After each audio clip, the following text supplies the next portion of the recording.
Salut mon ami, alors bienvenue sur Maths sans frontières. Alors aujourd'hui on va voir la résolution d'équations linéaires, d'accord? Donc imaginons qu'on a ces deux équations ici, n sur 5 moins 1 est égal à 4. Donc vous voyez, donc une équation c'est tout simplement, on a une égalité, une expression qui a une égalité, n'est-ce pas, où on a des variables, n'est-ce pas, on a une ou plusieurs variables.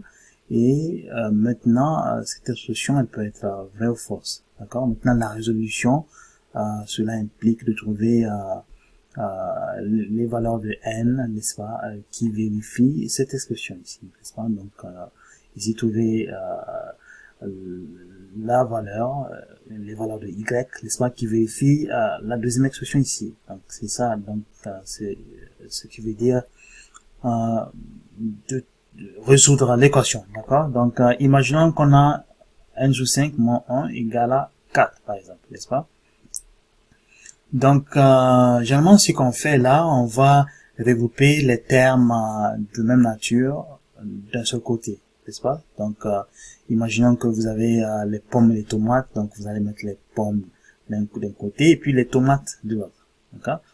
Voilà maintenant ce qu'on va faire. Donc ici, on a une seule expression avec qui a un terme avec n, donc ça fait n sur 5, donc on a l'égalité qui est ici, égale 4 plus 1, d'accord. Donc vous voyez, ce moins 1 là, c'est ça qui va aller de ce côté, et ça fait 4 plus 1, d'accord. Donc ça nous fait n sur 5 est égal à 5, d'accord.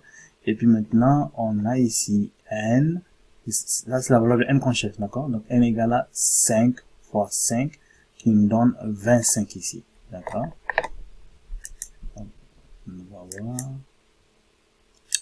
Donc ça nous donne 25, n'est-ce pas. Et comme on le fait d'habitude, donc quand on trouve la solution ici 25, on va remplacer ça ici, on va remplacer n par sa valeur 25.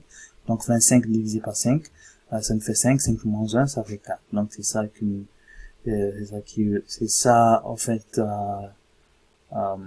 qu'il faut démontrer, n'est-ce pas. Donc en remplaçant n par sa valeur. Okay. Donc maintenant, imaginons le cas où par exemple tu veux pas passer par cette méthode, d'accord. Et donc là tu peux mettre 1 et puis 4 au même dénominateur. Donc ici le dénominateur commun, comme tu l'as deviné, c'est 5, d'accord. Donc maintenant n est déjà sur 5, n sur 5, je dis, bon, donc on laisse tomber, donc il y en a moins, ici 1, et on multiplie ici par 5, on divise par 5, donc 5 sur 5, n'est-ce pas, est égal à 4 fois 5 ici, 4 fois 5 c'est 20, sur 5, d'accord.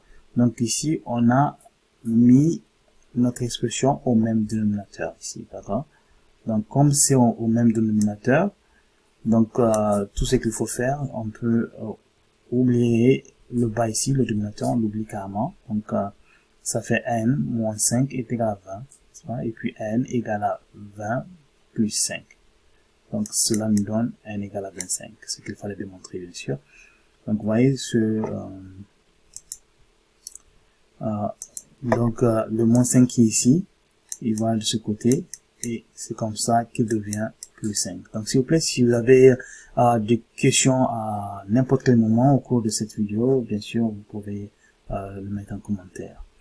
Donc maintenant, ce qui est important de revoir, c'est que si on a un entier naturel, n'est-ce pas, on peut le mettre sous forme de fraction, d'accord. Donc tout simplement, on a a ici est égal à a sur 1, d'accord. Donc ça, c'est une instruction qu'on a vue, d'accord. Et puis si on a par exemple une fraction de type a sur b égale à c, n'est-ce pas, avec b bien sûr qui est différent de 0. Donc on aura a est égal à b fois c, d'accord. Donc a qui est ici, a, n'est-ce pas, donc est égal à b multiplié par c, d'accord. Donc ici on va effacer ça.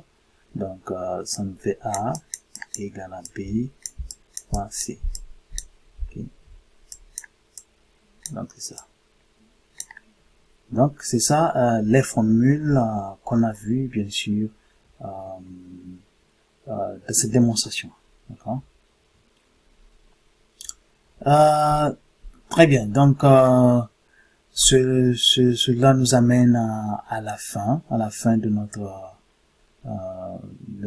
résolution d'équation. Donc n'oubliez pas de liker la vidéo et de la partager, et de vous inscrire aussi, de vous abonner si vous êtes nouveau et que vous n'êtes tu n'es pas abonné jusqu'à présent. Alors donc sur ce, on se dit à la prochaine.